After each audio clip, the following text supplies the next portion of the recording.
Bueno, ante todo buenos días y a los que ya se han sumado a la clase y a decirles que a diferencia de lo que estuvimos viendo la clase anterior, que era la estética, ¿se acuerdan que la estética era esta disciplina que se iba a preguntar por lo bello y por aquello que impactaba a los sentidos, a la percepción? También la estética la habíamos relacionado con la ética y con este pensamiento antropocéntrico que era el hombre como centro de la problemática filosófica. Hoy vamos a arrancar con antropología. Yo igual les voy dando los temas así enganchados porque como los vamos a relacionar todos con los anteriores, las anteriores unidades, no va a ser tema tan nuevo o tan complejo para ver. Hoy nosotros vamos a arrancar con antropología, pero la antropología va a estar relacionada con la estética, con la ética, con la pregunta filosófica que hace Aristóteles sobre por qué el origen de las cosas, cuál es el principio de las cosas. Y en la antropología, para nosotros y para los griegos, va a ser un tema de discusión. ¿Se acuerdan que los griegos estaban muy preocupados por la ciudadanía? Y esto de la ciudadanía hacía que debatieran sobre la belleza, sobre el amor, sobre la política, sobre todo lo que concierne a la actividad pública del hombre. Antropología viene de una palabra griega que es antropos, que significa hombre, y logos, estudio o reflexión. Es la reflexión sobre el ser humano, la reflexión sobre el hombre como ser creado o ser que existe en este universo, que existe en el cosmos.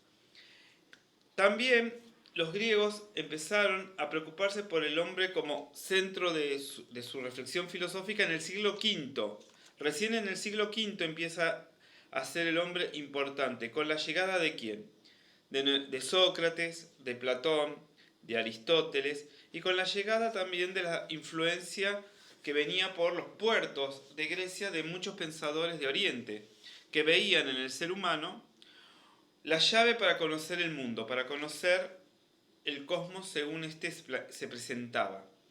Nosotros cuando vemos la idea antropocéntrica del hombre como centro del universo, ahí vamos a tener en cuenta que cada filósofo va a tomar esta idea y la va a ver como un punto de partida para desarrollar su propia idea. ¿Qué quiero decir con esto? No todos van a opinar que el hombre es de la misma manera o llega a nosotros de la misma manera. Para los griegos, el hombre puede ser interpretado como un animal racional, como un ser con alma, como un ser pensante, como un ser que tiene la capacidad de percibir el mundo que lo rodea, de descifrarlo por medio de la razón. Para los griegos, cada definición del hombre va a ser única y va a abarcar un gran abanico de conocimiento y de interpretaciones. ¿Con esto qué quiero decir? Vamos a ver que cada filósofo le va a dar una definición diferente. Por ejemplo, tomemos a Platón de las últimas clases, tanto de la ética, tanto de la filosofía. ¿Se acuerdan de la alegoría de la caverna, el hombre encadenado que alcanza la filosofía y eso lo lleva a conocer la verdad? Bueno, esa es una interpretación del hombre y de la función del hombre dentro de la polis, dentro de la ciudad griega. Para Platón, el hombre más que nada es conocimiento y alma. Veía en esto de poder conocer por medio del alma el mundo y una verdad que solamente de esa manera el hombre lo puede acceder. Y que es el único que accede a esta verdad. Solamente el hombre es capaz de tener alma y capaz de tener la capacidad de recordar ese conocimiento. Aristóteles lo hace un poco más sistemático. Aristóteles nos va a decir que el hombre es un animal, lo va a asociar con los animales, ¿no? Con los animales como muchas veces, ¿se acuerdan Darwin? Si lo habrán visto en algún momento, Darwin que dice que el hombre es producto de la evolución, o sea, está asociada la evolución en el hombre con una característica de todo ser viviente, de todo animal. Todo animal evoluciona y si no evoluciona en su medio ambiente, obviamente se extingue. Entonces, el hombre es un ser que evoluciona para poder adaptarse a su medio ambiente. Al igual que un pájaro, al igual que un pez, al igual que cualquier tipo de animal que exista en la Tierra. Pero Aristóteles le va a agregar una definición más. Para Aristóteles, el hombre es un animal racional, es un animal que tiene la capacidad de pensar, la capacidad de reflexionar. Por lo tanto, al tener esa capacidad, se eleva por encima de los demás animales que son puramente perceptivos, puramente sensibles, que solamente interaccionan por los sentidos, por el gusto, el olfato y por las pulsiones o los impulsos de reproducción. Para Aristóteles nosotros estamos por encima de esa categoría.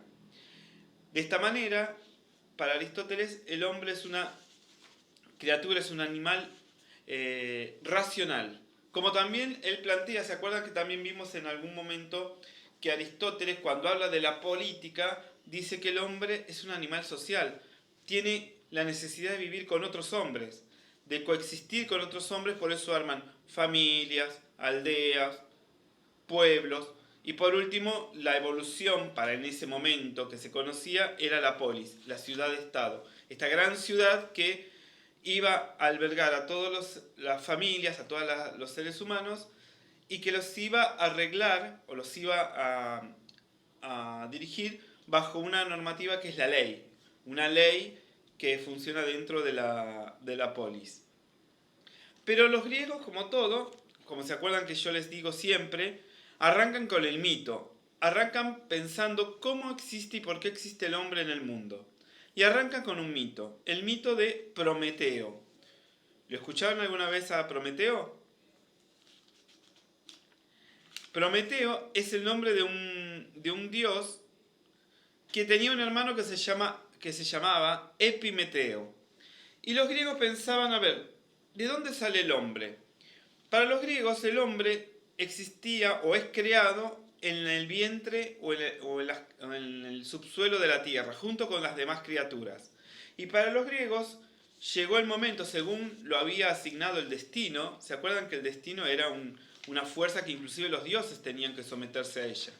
Para los griegos el destino era esto. ¿Se acuerdan cuando yo siempre comento Edipo Rey, la tragedia de Edipo Rey, que quieren cambiar el destino, que es que Edipo mate al padre y se case con la madre? Quieren torcer ese destino, pero el destino de alguna manera vuelve a encauzarse y vuelve a hacer que todo se cumpla según la pitonisa lo había planteado. Bueno, el destino había planteado que todas las criaturas tenían que salir en tal cual momento y etapa de la historia. Entonces, los dioses encargados de darle cualidades a todas las criaturas, darles aquellas cualidades que los iban a ayudar a subsistir cuando salgan a la superficie, los dioses encargan a Epimeteo, que es el hermano de Prometeo, a que le otorgue, ¿no? Le dan una caja o un baúl con cualidades que le otorguen una cualidad a cada criatura, para que al momento de salir a la superficie pueda subsistir y pueda sobrevivir. Según el mito dice que Epimeteo no era muy lúcido, no era muy con muchas luces, se ve un dios bastante tenido a menos. Y bueno, Epimeteo cumplió con la tarea, fue con el baúl y fue dándole a cada criatura una cualidad. Al pájaro la habilidad de volar, o sea, al tigre la habilidad de tener garras y de ser fuerte y veloz, al oso de ser grande y fuerte, bueno, y así le fue dando una cualidad a cada animal hasta que llega al ser humano. Y el ser humano no recibe nada porque ya se había quedado sin ningún tipo de habilidad dentro de la caja. Entonces, cuando Prometeo, el hermano de Epimeteo, va a hacer la recorrida, porque los dioses sabían de las limitaciones de Epimeteo, entonces le dicen al hermano, anda a supervisarlo. Cuando termine su tarea, revisa que haya hecho todo bien.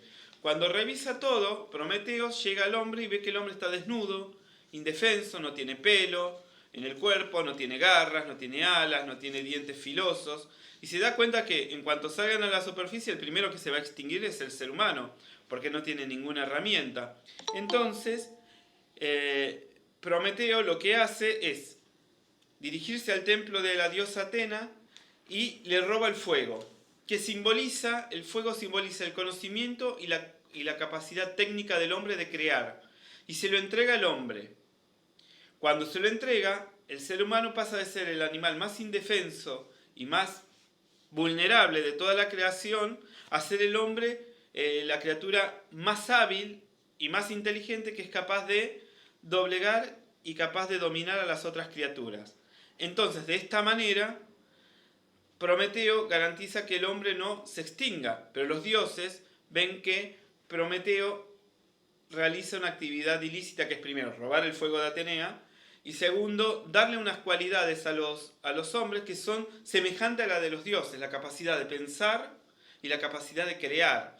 Cuando digo de crear, el hombre a partir de eso es capaz de hacer fuego, de crear una casa, de armar herramientas, de crear ropa, y con eso lo pone al tope o por encima de todas las demás criaturas, y por lo tanto domina a todas las demás criaturas. Obviamente los dioses, Zeus, Poseidón, no se quedaron tranquilos con el delito que provoca Prometeo. Entonces lo castigan encadenándolo a una montaña. Y le dan como castigo que de día, durante el día, un buitre venga y le pique el hígado y se lo coma, provocándole durante todo el día un dolor insufrible, un dolor incomparable. Cuando anochece, el buitre se va, y durante la noche el hígado le vuelve a crecer, y ese crecimiento del hígado le provoca otro tipo de dolor insostenible. ¿Para qué? Para que cuando termine de crecer en la mañana vuelva el buitre y le vuelva a picar el hígado, y así es el castigo eterno que va a tener Prometeo, de sufrir el pique